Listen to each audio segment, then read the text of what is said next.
And we say good morning to you at home. It is Wednesday, November 4th. Election day is over, but Americans, they're still waiting to learn who their next president will be. That's right. The race to the White House is still not called this morning, but we have been watching the numbers all night. CBS News has President Trump holding 213 electoral votes and Vice President Joe Biden with 224. The magic number is 270 votes needed to win. Here's News 13's Jamie Seymour live with more. Good morning, Jamie. Good morning. Both candidates believe they are on track to win this election. New Mexico's 5 electoral votes went to former Vice President Joe Biden early on in the night. CBS News projects President Donald Trump has won the critical states of Florida, Ohio, and Iowa. Both candidates speaking out overnight, taking different stances on the continued count of ballots. Let's take a listen. We will win this, and as far as I'm concerned, we already have. I'm here to tell you tonight, we believe we're on track to win this election. The president looked for a big turnout from his supporters at the polls, and he walked away with wins in key states like Florida and Ohio. As exit polling shows, his supporters are more concerned about the economy over COVID-19. Former Vice President Biden is projected to have won a number of states, including New York, California's 55 electoral votes, while also flipping the crucial state of Arizona, according to the Associated Press. His running mate, Senator Kamala Harris, is set to address supporters later this morning. Counting continues in several key states, including Georgia, Pennsylvania, and Michigan. However, those results could take several days before we get those final numbers. David, back to you. All right, thanks a lot, Jamie. The president attempted to declare victory from the White House overnight, but CBS News is not projecting a winner in the presidential race. With the polls closing nationwide and votes being tallied up this morning, protesters clashed outside of the White House overnight and in other parts of the country. This scene is from about a block away from D.C. Here's another scene from L.A. where at least 10 people were detained as demonstrators gathered at the Staples Center. That arena was designated as a polling station. People originally gathered to protest Jackie Lacey, the city's district attorney. In Oregon, demonstrators were also upset with election results there. The governor issuing a state of emergency for Portland, putting the state police and the National Guard on standby. Now on to the U.S. Senate. 2 major Republican leaders retained their seats, but another seat has flipped from red to blue. Current Senate Majority Leader Mitch McConnell held on to his seat in Kentucky, while South Carolina Democratic challenger Jamie Harrison conceded the race to senior Senate Republican Lindsey Graham. The Democrat and former Governor John Hickenlooper is projected to flip Colorado's Senate seat. That's after taking on Republican Cory Gardner. All right, let's move to new overnight news now. Democrat Ben Ray Lujan is projected to fill the open U.S. Senate seat vacated by New Mexico Senator Tom Udall, who is retiring. This is a major win for the Democratic Party. I'm still looking forward to hearing from loved ones. All of the text messages, the voicemails, the phone calls, the prayers, the social media outreach. I just want to say thank you to everyone. Lujan defeating former meteorologist and Republican Mark Ronchetti and Libertarian Bob Walsh. Lujan says his first order of business, if he heads back to Washington, is COVID relief and strengthening the Affordable Health Care Act. We have held the House, and now after all the votes are counted, we'll see how much better we will do than that. It looks like Democrats will remain dominant in the U.S. House of Representatives. Late last night, Speaker of the House Nancy Pelosi addressed the nation, announcing that Dems will hold on to power in the House. Now, the latest projections map shows that the Democrats will hold 228 seats. Only 218 were needed for majority. Meanwhile, Republicans are projected to hold on to 207 of the seats. And the U.S. is on track for its largest election turnout in more than 100 years. In many states, officials began processing record numbers of early votes yesterday, over 100 million and counting. And the crowds, they kept on coming, some lining up before sunrise. In New Mexico, it had its large number voting early numbers and absentee this year amid the pandemic. in all. The Secretary of State's office says more than 900,000 people voted in New Mexico. In 2016, that number was around 800,000.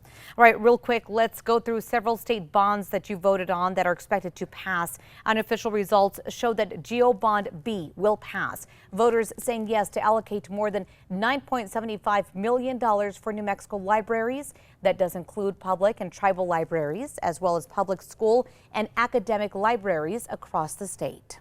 And nearly 70% of voters said yes to GO Bond A, which would allow the state to spend nearly $33.3 million on senior facilities across New Mexico. All right, finally, take a look at this. It looks like local schools will be getting more money soon. 65% of voters said yes to GO Bond C, which allocates more than $156 million for New Mexico schools. That does include tribal schools, special schools, and schools for higher education.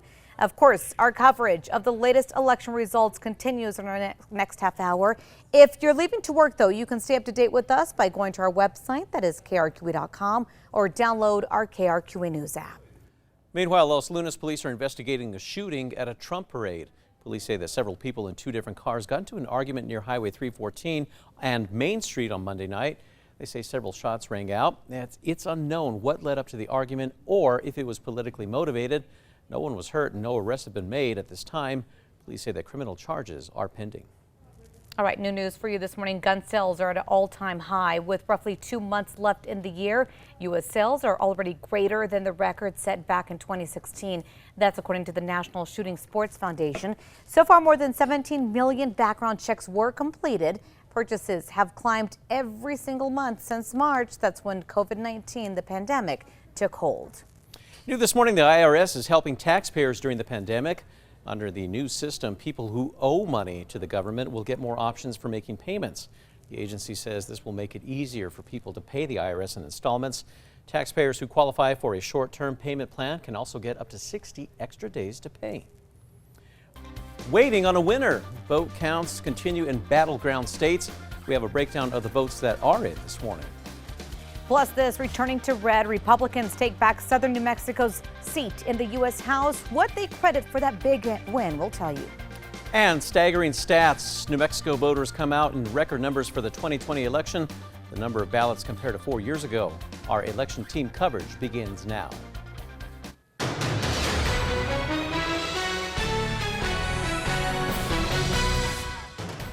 Good morning, everyone. It is Wednesday, November 4th, and our election coverage continues. We start with the race for U.S. Senate, which ended up being much closer than predicted by the polls. That's right. As of this morning, New Mexico's U.S. Senate seat up for grabs looks like it will stay Democrat.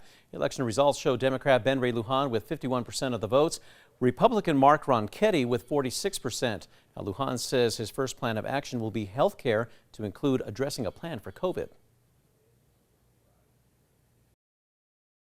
I think that it's going to be critically important in the early part of next calendar year to pass legislative initiatives to lower prescription drug prices. In the House, we've already done that. Lujan will bring the total number of Latino U.S. senators now to 5. Turn now to the race to the White House. As of this morning, Democrat Joe Biden with 224 electoral votes. President Trump with 213 electoral votes. The winner must reach that magic number of 270. New Mexico's 5 electoral votes going to Biden, with 54% of voters voting for the former vice president. As of this morning, all eyes are on the swing state of Pennsylvania, which has 3 days after the election to finish counting mail-in ballots. Despite no clear winner, both candidates claiming overnight they believe they will win. President Trump already hinting that he'll go to court to challenge the results. And by the way, it's going to take time to count the votes. We're going to win Pennsylvania. We want all voting to stop. We don't want them to find any ballots at 4 o'clock in the morning. And get this, Michigan is another state where mail-in ballot counting could take several more days. Trump is leading in that state this morning. Breaking news overnight, Republican Yvette Herrell is projected to win over incumbent Xochitl Torres Small. That's for a U.S. House seat from New Mexico. News 13's Madison Connors joining us live with a breakdown of the race. Good morning, Madison. Good morning, David. This race was being called a rematch between Democratic incumbent Xochitl Torres Small against Republican Yvette Herrell. Harrell's projected win on Tuesday is a stark contrast from the race in 2018, where Torres Small beat Harrell by about 3,700 votes. That narrow margin may have been closed by an increase in Republican voters in southern New Mexico. A lot of money was also poured into this race. Both candidates and their outside PACs shelled out about $30 million into winning this race. Harrell credits the Republican stronghold in District 2 for helping her to victory. This is very much a pro-Second Amendment district, a pro-life district, and I do believe that does play a role in this race. People know me as, pro-God, pro-life, pro-business, pro-gun, pro-family legislator. Now, ads from both campaigns relied heavily on appealing to rural gun owners in southern New Mexico. Torres Small was only the second Democrat to hold the seat in 40 years. The unofficial results from the Secretary of State's office has Harrell finishing 8 points over Torres Small. Back to you. Thanks for that update, Madison. It looks like Democrats will hold the majority in both chambers of the state legislature. All 112 seats were up for grabs this election, with a handful of incumbent senators fighting for their seats. Here's the unofficial results this morning showing Republican incumbent Sander Rue, who has a powerful voice in the Senate Finance Committee, will lose to Democrat Harold James Pope Jr. Republican incumbent Candace Gold will lose to her Democratic challengers. Incumbent Democrats Pete Campos and Liz Stefanik pulled in more votes over their Republican rivals. There's been a more progressive push to get bills like legalizing marijuana and possibly tapping into the land grant permanent fund to boost education funding. And in New Mexico, voters turned out in record numbers, with a large number of voting early and absentee this year. That's amid the pandemic. Now, in all, the Secretary of State's office says that more than 900,000 people voted. In 2016, that number was around 800,000. However, voter turnout is down compared to Obama's first run for president. Back in 2008, 70% of voters showed up. That's compared to 67% this time around. And the majority of New Mexican voters are in favor of the governor's office appointing all members of the state's Public Regulation Commission. 55% voting yes to passing that amendment to the state's constitution. In the past, voters decided on those positions. Stay with News 13 as we continue bringing you the very latest results from election night. You can also stay up to date on our website. That's at krqe.com. On to more pressing news for you this morning. At least 3 people are dead this morning as Hurricane Eta plows through Central America. Take a look at the devastation here. Eta made landfall in Nicaragua as a Category 4 storm yesterday afternoon with wind speeds of up to 140 miles per hour.